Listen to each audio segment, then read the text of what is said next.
एक गांव में एक बड़ा साहूकार रहता था। साहूकार बहुत पैसे वाला था। आसपास के कई गांव में उसका बड़ा नाम था। लेकिन इस साहूकार को अपने पैसों का, अपने रुतबे का और अपने नाम का बड़ा ही घमंड था। वह अपने नाम को बनाए रखने के लिए बहुत ज्यादा सोचता था और बिना किसी के भावनाओं की कदर किए वो सब करता था जो उसे लगता था कि करना चाहिए। साहूकार को कई सालों बाद एक संतान प्राप्ति हुई। साहूकार ने अपने इस खुशी को मनाने के लिए अपने घर पर एक बहुत बड़ा कार्यक्रम रखा, जिसमें उसने आसपास के गांव के सभी श्रीमंत लोगों को और सिर्फ ऐसे रिश्तेदारों को जो पैसे वाले थे उनको बुलाया था। पास के ही गांव में साहूकार की खुद की सगी बहन भी रहती थी। क्योंकि इन दिनों उसकी आर्थिक परिस्थिति कुछ अच्छी नहीं थी, इसलिए उसने अपनी बहन को इस कार्यक्रम के लिए नहीं बुलाया। साहूकार ने जिस कार्यक्रम का आयोजन किया था वह इतना भव्य था और इसके अलावा उसमें इतने प्रसिद्ध और श्रीमंत लोग आने वाले थे कि इस कार्यक्रम की चर्चाएं हर गांव में होने लगी। ये खबर उस साहूकार की बहन तक भी पहुंच गई। बहन को ये जानकर बहुत ज्यादा खुशी हुई कि इतने सालों बाद उसके भाई को आखिरकार संतान सुख प्राप्त हो ही गया। बहन ने सोचा कि भाई गलती से उसे इस बारे में बताना भूल गया होगा। अपनों को भला कोई न्योता देता है। भोली बहन ने अपने भाई के यहाँ जाने के लिए तैयारियां शुरू कर दी। जिस दिन वह कार्यक्रम था उस दिन बहन सुबह सुबह ही अपने भाई के घर जाने के लिए निकल पड़ी। रास्ते में अपने पुराने मैले कपड़े देखकर उसे ख्याल आया कि अगर किसी और के घर जाना होता तो मैं ऐसे कपड़ों में जाने की सोचती भी नहीं, लेकिन मैं तो अपने घर अब मेरे मायके जा रही हूँ। वहां मुझे ये सब सोचने की कोई जरूरत नहीं है। जैसे ही वह अपने मायके पहुंची, वहां का भव्य आयोजन देखकर वह बहुत खुश हो गई और उसे अपने भाई का पर बहुत गर्व हुआ। वहां पर वह जल्दी से जल्दी अपने भाई को मिलकर उसकी खुशी में शामिल होना चाहती थी। वह तुरंत सीढ़ियां चढ़कर घर के अंदर प्रवेश कर गई। उसने देखा कि भाई मेहमान के तौर पर आए सभी धनवान और नामी लोगों का स्वागत करने में व्यस्त है। बहन जैसे ही अपने भाई की तरफ उससे मिलने के लिए बढ़ी, उसके भाई की नजरें उस पर पड़ गई और अपनी बहन को ऐसे मैले पुराने कपड़ों में देखकर भाई ने उससे मिलना तो दूर बल्कि तुरंत बहाना बनाकर वहां से निकल गया। बहन ने सोचा इतने लोगों में बेचारा अकेला भाई क्या क्या करे, जरूर उसे कोई काम याद आ गया होगा, इसलिए वहां से चला गया होगा। बहन बाद में अपनी भाभी से मिलने गई। भाभी ने उसका स्वागत किया और उसे खाना खाने के लिए आग्रह किया। बहन ने सोचा ठीक है, पहले खाना खा लेती हूँ, फिर बाद में आराम से भाई से मिल लूंगी। बहन खाना खाने के लिए पंगत में बैठी साहूकार ने देखा कि अपने सभी धनवान मेहमानों के बीच उसकी गरीब बहन बैठी हुई। सभी कीमती पोशाक पहने लोगों के बीच उसकी बहन जो पुराने मैले कपड़े पहनकर बैठी थी, ये देखकर साहूकार से रहा नहीं गया। उसने अपनी बहन को अपने पास बुलाया, भला बुरा सुनाया और वहां से जाने के लिए बोला। बहन ने अपने सपने में भी नहीं सोचा था कि उसके साथ कभी ऐसा व्यवहार भी हो सकता है, और वह भी उसके खुद के मायके में। अपना अपमान होने के बाद बहन तुरंत अपने घर ससुराल जाने के लिए चल पड़ी। बहन इस बात को पचा नहीं पा रही थी कि उसके अपने भाई ने उसके साथ इतना बुरा व्यवहार किया। उसकी आंखों से आंसू नहीं थम रहे थे। रास्ते में उसे अपनी पुरानी दोस्त मिली। उस दोस्त ने उसे रोने का कारण पूछा। हालांकि बहन उसे कुछ भी नहीं बताना चाहती थी, लेकिन दोस्त के बार बार पूछने पर उसने उसके साथ हुई पूरी घटना उसे बता दी।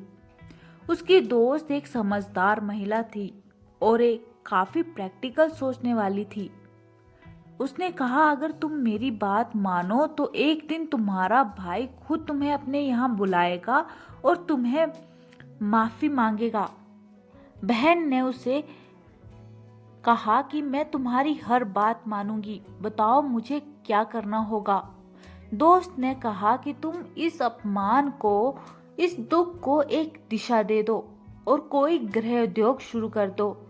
उसमें इतनी मेहनत करो कि उस काम में तुमसे अच्छा कोई भी ना हो।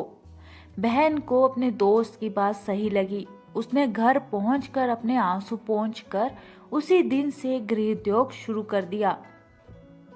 उसने दिन रात मेहनत की, अपने साथ कई और गांव की महिलाओं को जोड़ा और देखते ही देखते उसका गृह उद्योग चल पड़ा।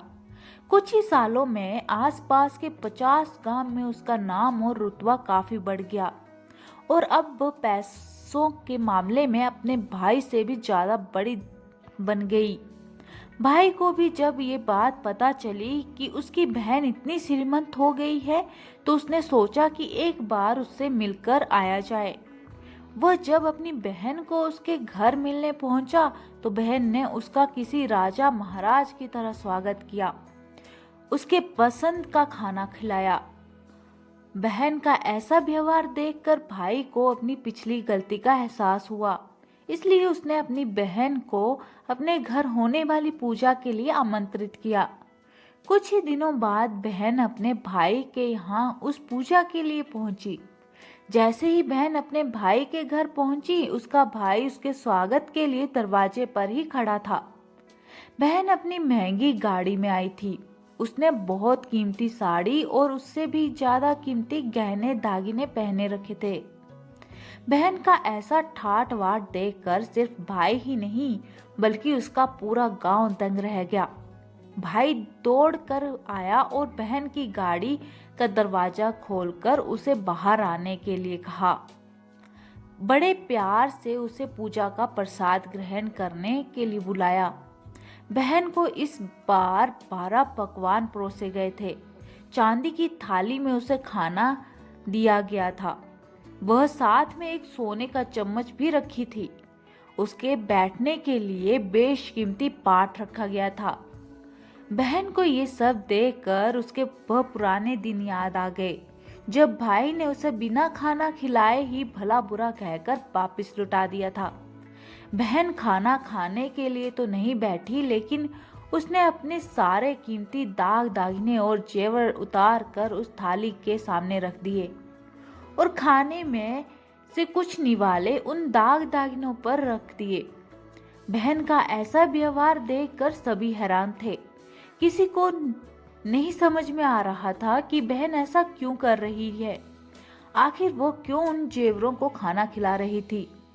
जब सभी ने उससे पूछा कि वह ऐसा क्यों कर रही है, तब बहन ने सबके सामने बताया कि आज जो उसका इतना मान सम्मान हो रहा है वह दरअसल उसका नहीं, उसके इन्हीं कीमती दाग दागिनों और कपड़ों का हो रहा है। क्योंकि मैं तो अभी भी वही पुरानी साहूकार की ही बहन हूँ। अगर कुछ बदला है तो वो मेरी परिस्थिति है, मेरे कपड़े और गहने हैं। भाई ने अपनी गलती का एहसास होने पर इस बार अपनी बहन के पैर पकड़कर माफी मांगी। बहन जो पहले भी अपने भाई से निस्वार्थ प्रेम करती थी, उसने अपने भाई को माफ कर दिया और उसे गले से लगा लिया। दोस्तों, पैसे सिर्फ जीवन को सरल बनाने के लिए हैं, जबकि रिश्ते जीवन में मिले किसी वरदान की तरह हैं। अगर उन्हें सच्चे मन से और निस्वार्थ भाव से निभाया जाए। पैसे खर्च हो जाए तो आप बाद में भी कमा सकते हैं, मगर रिश्ते खर्च हो जाए तो दुनिया का सारा धन भी आपको उन्हें वापस नहीं दिला सकता। दोस्तों, उम्मीद करती हूँ मतलब का रिश्ता दिल छू लेने वाली कहानी आपके भी दिल को छूने में कामयाब रही होगी। पूरी कहानी सुनने के लिए आपका धन्यवाद। अगर आप चैनल पे नए हैं तो प्लीज़ चैनल को सब्सक्राइब, लाइक और शेयर जरूर करें और कमेंट बॉक्स में अपनी राय और कोई कहानी जरूर सजेस्ट करें। मिलते हैं किसी और वीडियो के साथ, तब तक के लिए धन्यवाद।